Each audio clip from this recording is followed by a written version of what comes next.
You're listening to Simply the Best Sports Take, the best podcast breaking down the best stuff in sports with host Sean Bingham.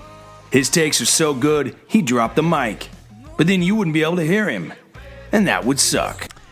Welcome into STB Sports Take, Simply the Best Sports Podcast. I am your host, Sean Bingham, and we just had some breaking news. As I was prepping for this podcast, I had my whole lineup ready to go, and J.J. Watt announces on his Instagram that he is going to the Arizona Cardinals. And he posts a picture of him wearing a Cardinals shirt, doing some squats, and it just says, "Source me." And I freaking love that. So J.J. Watt going to the Cardinals. It is a 2-year, $31 million deal, $23 million guaranteed. And I'm going to be honest, I love this deal for both parties. The Cardinals were actually 4th last year in sacks, and so now they add J.J. Watt. They've got the top two guys, Jones and Watts, who had the most sacks over the last 9 seasons or so, or 8 seasons, I think, since 2012. On the same team, they've already got DeAndre Hopkins, who, of course, was on the Texans, as was J.J. Watt. So now you've left Deshaun Watson. They had Hopkins, Deshaun Watson, and J.J. Watt as their top 3 players, their 3 superstars in Houston, and now 2 of those 3 are in Arizona. So poor Deshaun Watson kind of there in Houston by himself still, but J.J. Watt to the Cardinals. So he's going to bring leadership, he's going to bring work ethic, he's going to bring his ability, and I hope that the injuries can just leave him alone for a couple of years and we can get 2 more epic J.J. Watt years. He's a 3-time Defensive Player of the Year, and I think it's a great move for both teams. I'm really excited to see how it goes. For the Cardinals, they were 8-8 last year, barely missed the playoffs on a tiebreaker. I actually thought they were the better team than the Chicago Bears, who made it in over them, but tiebreaker was set up to where that's just how it went. So interesting to see what happens with the Cardinals, but I think you're looking at a team that's probably going to win a playoff game next year. That's my honest opinion. So that's how we're going to lead this show. But I want to get in now to the NBA. Clippers and Bucks played yesterday. It was a pretty darn good game. And the Bucks get the win, and it's a 105-100 victory. Giannis had a big clutch game, including the game-sealing dunk, in which he definitely traveled. But it's one of those where he catches it at the 3-point line and does step, step, step, dunk, no dribbles. But anyway, game-sealing dunk. He had 36 and 14, and it's another poor game for the one and only Playoff P. And the reason I mention it is not just a bag on Playoff P, but it's on the big stage. And that's kind of the thing. It's not just playoffs for people. It's how good are they on the biggest stage. And Paul George has kind of proven time and time again that he's just not that good on the big stage. And you can call that hate. You can call it whatever you want. I'm just calling it as I see it. And Paul George, again, yesterday shot horribly. I'm trying to pull it up right now. I think he was 7 of 21. It was a really, really bad game. I'm pulling it up right now. Sorry about that. Okay, so Paul George, I was right. 7 of 21 shooting. 2 of 10 from 3. He was a -2 on the box score. 16 points, 3 turnovers. He did have 7 assists, 7 rebounds. But again, 2 of 10 from 3, 7 of 21 from the field. And they shot horribly down the stretch. Him and Kawhi Leonard both. I think they went 0 for 9 or 0 for 4 or something like that towards the end. They just kind of choked it away. So there's this big, huge question mark over the Clippers.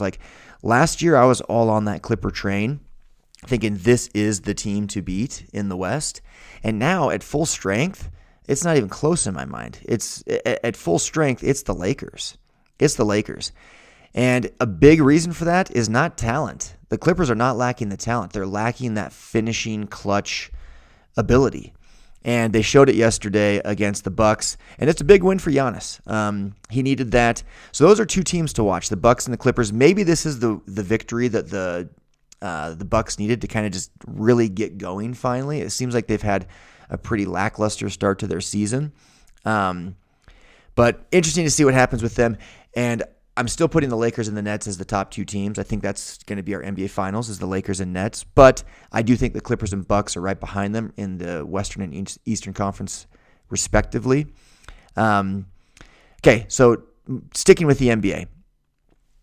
Steph Curry and the Lakers, and talking about the Lakers, get blown out by the Lakers yesterday. The Warriors do. And Steph goes on and has this to say. Have a listen. We have to remember that even when we're playing well, we won 3 in a row. Teams still want to beat us and beat us bad. They still have, a lot of memories from the last 5-6 years. Okay, so Steph's saying the last 5 or 6 years. Well, first off, last year you guys stunk it up, and I get it. He only played a few games. Klay didn't play at all, but they stunk. So definitely not the last 6 years. They don't have any bad memories about the Warriors from last year. I can promise you that, Steph. And the last 5 years, that's true. They might, but the question is, does it really matter? Like, when Klay comes back, are they going to be truly dominant again? Certainly they're going to be better. They're going to be a lot better. But are they going to be truly dominant like they were? I don't think they are. I think the rest of the league caught up to them. I think Steph and the Warriors gave the league the blueprint on the new NBA, and they've had 5 or 6 years to catch up, and I think they've done just that. In fact, I looked up the stats. So 2012, 2013, that was the year that Steph kind of had his big, not really coming out party. I guess that's actually so let me correct myself. That's the year that Steph started to make an impact on the league. He led the league in three-point attempts that year with 600 three-point attempts, and Golden State led the league in three-point field goal percentage. 2013, 2014, Steph had 615. Also led the league with in total number of three-point attempts, and the Warriors got a little bit better. The year before, when he did it, they were like a totally average team. Well, they were a playoff team, but they were not that good. Then in 14 and 15, they win the title. So now like the whole league's taking note, right? Well, again, he leads the league in three-point attempts with 646. And again, Golden State leads the league in three-point field goal percentage. So now it's like you better freaking be paying attention. This trend has been going for 2-3 years now, and they just keep getting better. Now they're winning the title. Well, the next year, he leads the league again with 886, which was then a record. James Harden has since broken it, but that was then the record. It's still the second most three-point attempts of all time in a season. The Warriors go 73-9, and we know what happened there. They are up 3-1 against the Cavs. They lose. We'll, move past that. But again, the Warriors lead the league in three-point field goal percentage, and they led the league in three-point field goal attempts. Steph, by the way, shot 45.4% from three that year, 50.4% from the field in total, and 90.8% from the foul line. So he's clearly in a league of his own, shooting 45% from three, 50% from the field, and 91% essentially from the free throw line. But the point is of all this, he changed the league. He set the blueprint, and I don't think that Klay coming back is going to make them the juggernaut they once were, because everybody else has caught on, and they've all gotten a lot better at it. You see big men shooting threes. So I looked up how many three-point attempts were being taken in the league back then versus now. So the first year that Steph had a real true impact on the league, like a big impact, was 2013-2014. And that year, the Rockets led the league in three-point field goal attempts with 26.6 per game. 26.6. Well, this year, just 7 seasons later, the Jazz lead the NBA in three-point field goal attempts with 42.8. And last year, the Rockets led, so the last full season we experienced, which last season was kind of a full season, the Rockets led the league with 45.3 three-point field goal attempts. Well, guess what? That's a 61% increase in three-point field goal attempts by the number one team in attempts from Steph's first season doing it to today. And the point of this is everybody's caught up. Everybody's caught on. And, there was that famous quote that Joe Lacob said, back, 5, 6, 7 years ago, somewhere around the same time we're talking about, where he said that the Warriors were light years ahead of the rest of the league. Well, they weren't. They were 4 or 5 years ahead of the league, and they had a great run. They went to 5 straight finals. They won 3 titles, and I think it's over. I don't think you'll see the Warriors win another title with Steph and Klay. I don't. I think they're going to be extremely competitive again when Klay comes back. I think they're getting a little bit older. Steph's going to be 33 next year when Klay's finally back. And his game is such that he needs to create a lot of space to get his shot off because he's a little bit smaller. And he's extremely good at creating space because he's one of the best ball handlers in the league, if not the best. But I don't know that they're going to be the juggernaut they were. I don't know that that'll ever happen again for them. But it was a good run. It was a really, really good run. And credit them for changing the league and giving everybody a chance to catch up. But I don't think you're going to see the Warriors of old. I would put them, realistically, if the Warriors were to come back with Klay Thompson next year, the Jazz are shooting lights out. The Jazz are fantastic defenders. The Jazz are younger. I think I'd give the Jazz the nod above the Warriors, and then I think I would still give the Clippers and the Lakers the nod above the Warriors. So I'd put the Warriors in the 4th seed. I think they'd be the 4th best team in the West, and they'd be right there. I mean, again, it comes down to this playoff performance with guys like teams like the Clippers and whatnot. So we'll see what happens there. Okay, moving back to the NFL now. The New Orleans Saints are trying to figure out what's going to happen with Drew Brees, I guess. I'm sure there's many talks behind the scenes. But the New Orleans mayor is now on record, very vocal record, saying that she wants Russell Wilson to come to the Saints. Feels a little disrespectful to me, to Drew Brees, to do this, but have a listen.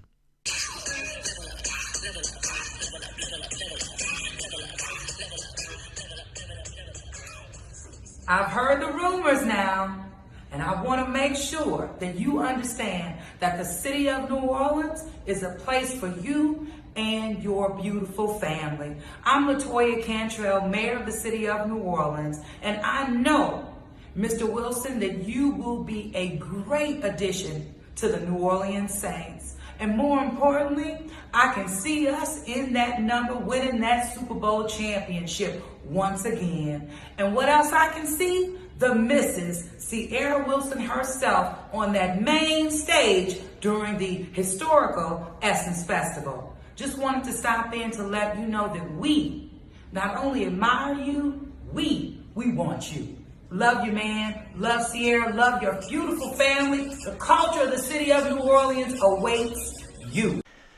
Okay, so that is quite the video coming from the mayor of New Orleans, and it feels, like I said, a little disrespectful to Drew Brees, who hasn't retired yet, by the way. And so I wanted to, the question obviously is, how good is Drew Brees right now? Clearly, at 42 years old, if you can get Russell Wilson to replace a 42-year-old Drew Brees, you do it. I mean, obviously you'd want Russell Wilson. I totally get that. But this is a legend. This is a New Orleans icon that she's essentially pushing out the door. And Drew Brees actually fired back with a video of his own where he's working out, and he didn't post it, but I'm sure it's a strategic posting. And it's him and Chase Daniels doing a workout in a parking lot, and they're pushing a weighted sled, and Drew Brees kind of goes farther than he typically does, or farther than he's asked to. It's like he's going above and beyond. And it's like, this isn't exactly the look of somebody who's packing it in, who's retiring. And so maybe he's watched Tom Brady at age 43 win his 7th Super Bowl. Drew Brees is an all-time great, but he's not Tom Brady. But he has been very, very efficient still. So last year he missed 5 games. The year before that he missed 4 games. So he hasn't played full seasons, but he's still playing quite a bit. You've got very adequate backups in Taysom Hill and Jameis Winston. And the New Orleans Saints are a win now type of team. Like, they are in position. They have the pieces in place to win a Super Bowl now. And you could argue that it's quarterback that's holding them back, but are you going to do much better than Drew Brees? Unless it's Russell Wilson or Deshaun Watson, I would say you're not going to. It's going to be tough. The quarterback market is such that those are really your only 3 options to try and win a Super Bowl, would be one of those 3 guys. So I don't blame her for trying to recruit Russell Wilson, but I do. Okay, so I don't blame her by the fact that we know that Russell Wilson's better. I do blame her by the fact that she's the mayor of the city that Drew Brees has done so much for, and he hasn't retired yet. And so to kind of force him out feels a little bit off. And so I actually wanted to look up his numbers and see just how good he is, how viable he could be next year at quarterback. And believe it or not, I've got him pulled up right here in front of me. His QBR last year was 74.6, which was actually above the majority of his previous 8 or 9 seasons. His passer rating, 106.4 last year, above his career average and above several of his previous 9-10 seasons. His yards per attempt, 8.1, above his career average and above several seasons, previous seasons. He still throws very few picks and a good number of touchdowns, 24-6 last year, again, only playing 12 games. So there's really nothing showing me, other than the injuries, that Drew Brees is slipping. His completion percentage was still 70.5, above his career average. So you look at all these different statistics, and again, we have to look at averages because he did admittedly miss 5 games last year. Or 4 games. He missed 4 games last year, 5 games the year before, so I switched that. But as a starter, he was 9-3 last year, and he's never been some fantastic playoff performer. So it's not like he's slipping there. That's kind of who he's been. He's won 1 Super Bowl. It was a decade ago, it feels like, or maybe it was more even. And yeah, I think it was 2009, right? So it's been a long time since they won a Super Bowl. So he's never been this great quarterback in the playoffs. He's really good, but he's not been Tom Brady, and so I don't think that he's slipping as much as people think. And so I think him posting that workout video is him saying he's coming back, and the Saints are going to be forced to make a decision. Do they stick with him? Do they try and get a Russell Wilson? Do they try and get a Deshaun Watson? Do they go with Jameis or Taysom Hill over him? I think you're gonna see them run it back one more time.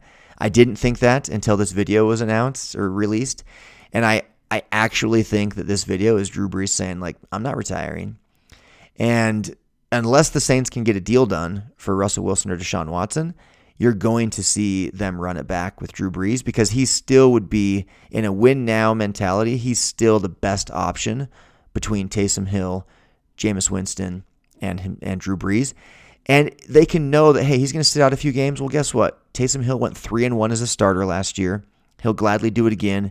He's that Swiss Army knife that can catch the ball, run the ball, do other things. He's great to have. He's the best backup quarterback in the NFL, him and Marcus Mariota.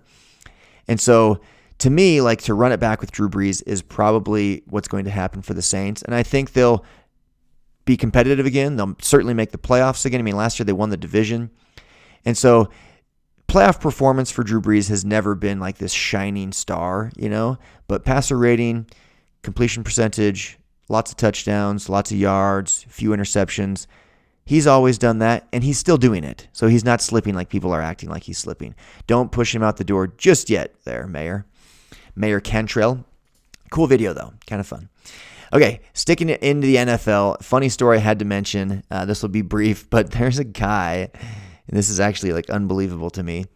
Ron Kostelnik, okay? So he's a former NFL great. I had admittedly never heard of him, but this story was too funny. His son, so Ron Kostelnik, unfortunately, has passed away. He played for the Packers back in the day. And his son lost his Super Bowl ring. He lost his dad's Super Bowl ring. He's got a $5,000 reward out for anybody that can find it and return it. Obviously, it's going to be worth more than that, but he's hoping somebody honest finds it and just wants to give it back. And he's given a little incentive just in case. It's going to be tough to sell that thing too, though. You can't. It's tough to sell a widely known missing Super Bowl ring. So if somebody did steal it, they're going to have a hard time getting, moving it, I would think. But yeah, imagine losing your dad's Super Bowl ring. That is very sad. And as I read the article, it talks about how, so many memories are there, and his dad passed away at a pretty young age of a heart attack. He was just 53, but he won several Super Bowls with the Packers in the 60s, and gone, missing Super Bowl ring. So, can't even imagine being that guy. So I hope they find it. Okay, transitioning back to the NBA, I have been, one of my hot takes has been the Wizards, okay? For the record, I'm not saying the Wizards are going to make some serious noise in the playoffs by any means, but they will make the playoffs. This is a team that's sitting 13th in the East. I've been touting that they're actually the 10th best team in the league right now because of their winning record against quality opponents. Well, they won again, and I was so stoked.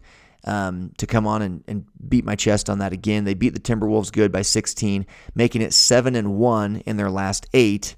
But then yesterday happened, Sunday, and they barely lose by 1 at the very end to the Celtics. But it was on the road. It was the second of a back-to-back, and it was kind of a boneheaded move at the end. Bradley Beal steps out of bounds. So they're up by 3 with just like 19 seconds left.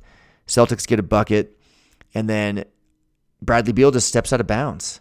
And, when the Wizards get the ball back, he steps out of bounds, turns it over, and then the Celtics get another bucket with just a few seconds to go, the go-ahead bucket. And then Beal shoots one at the buzzer and misses, and so the Wizards lose. So now they're 7-2 in their last 9. So needless to say, I'm just going to, for my own pride's sake, I'm not even a Wizards fan. For my own pride's sake, I'm just going to keep an eye on the Wizards this season to see if I'm right. I believe strongly that I am. I think you're going to see them win more and more games. I think you'll see them end the season with a winning record. I think you'll see them finish the season probably in the 5 or probably the 6th seed in the East, I would say. Maybe the 7th seed. But they'll make the playoffs, probably lose in the first round, but they're not going to finish 13th. They're not going to be out of the playoffs. So something to keep an eye on. Okay, speaking of the Celtics, by the way, because we just talked about how they beat the Wizards, there's this talk that Brad Stevens is on the hot seat. He should not be on the hot seat. I mean, he doesn't have the best roster. I'm not really sure how good Kemba Walker really is. He's kind of an anomaly where it feels like he can be the star one night and just a total dud the next. So I don't think Brad Stevens should be on the hot seat. He's only got a handful of good players. There's just better rosters out there. There's better teams, and what he's done for so many years for the Celtics, and they still have a winning record this season, no, he should not be on the hot seat.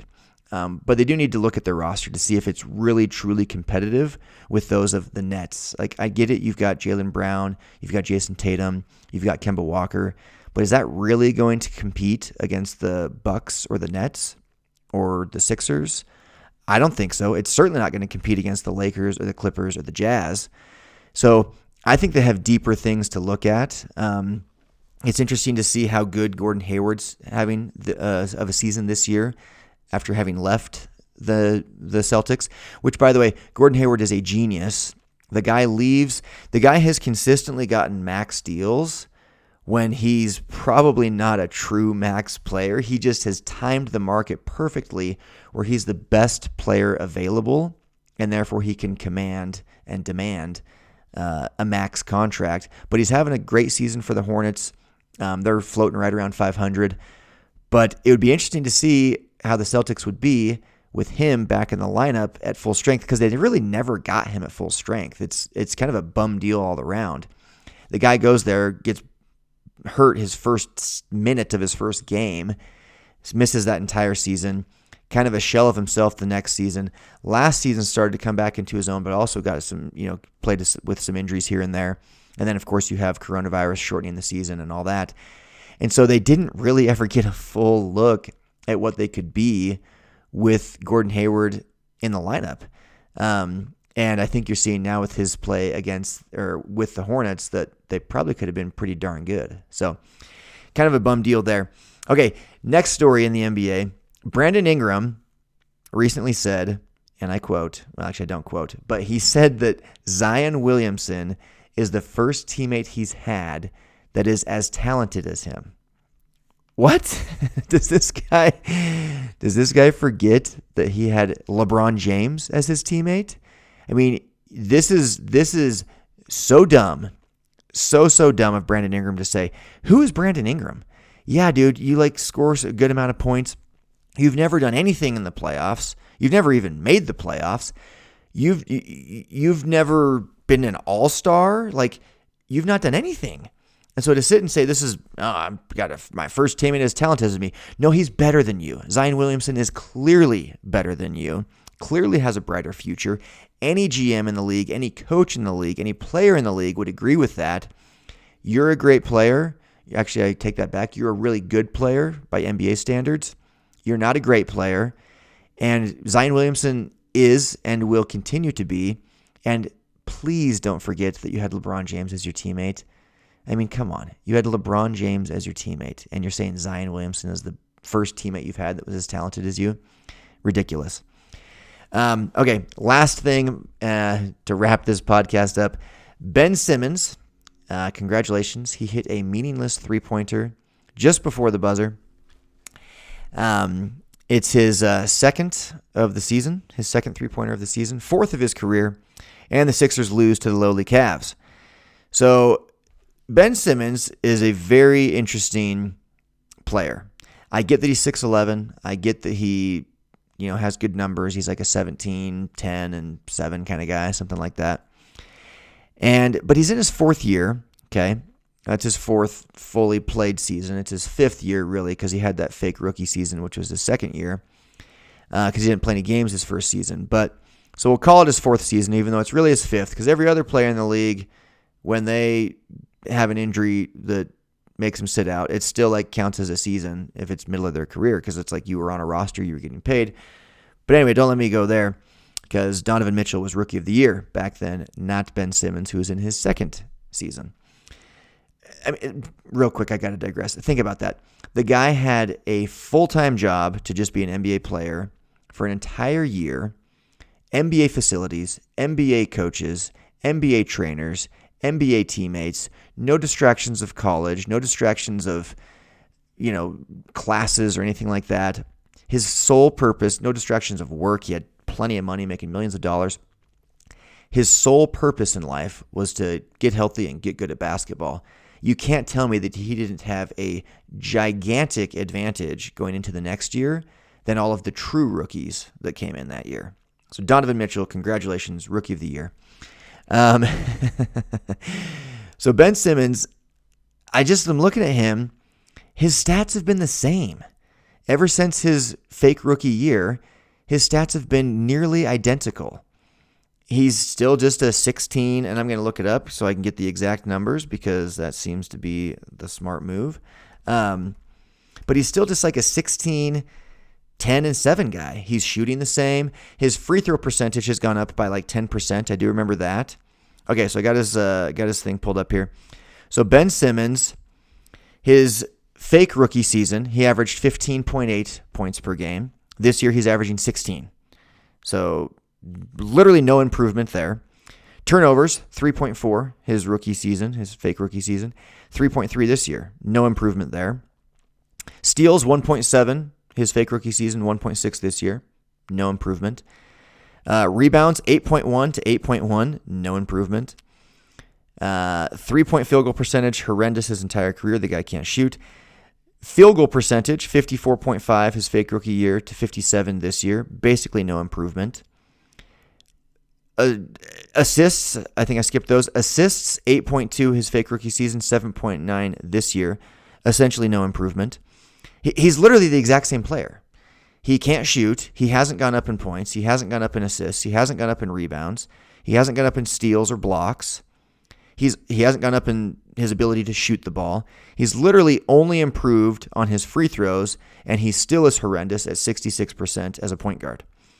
So is Ben Simmons a good player? Yeah, of course he is. Should maybe Trae Young have been an all-star over him who can shoot lights out? The problem with Trae Young is it's not converting to wins just yet in Atlanta. They're just below 500. But I'm not sure Ben Simmons is who we think he is. If you've gone 5 years now and your game hasn't evolved all that much, I'm not seeing increased numbers here. I'm not seeing improvement really anywhere, not in field goal percentage, not in any statistic here is there improvement from his rookie season to this season. I feel like he's a little overrated. I feel like Ben Simmons is a little overrated. And congratulations again to Donovan Mitchell, the STB Sports Take Rookie of the Year. That is all the time I have for today. I am out. Peace. Thanks for hanging with Simply the Best Sports Take. Don't forget to subscribe to this podcast and check out stbsportstake.com. Simply the best in sports. 'Cause we are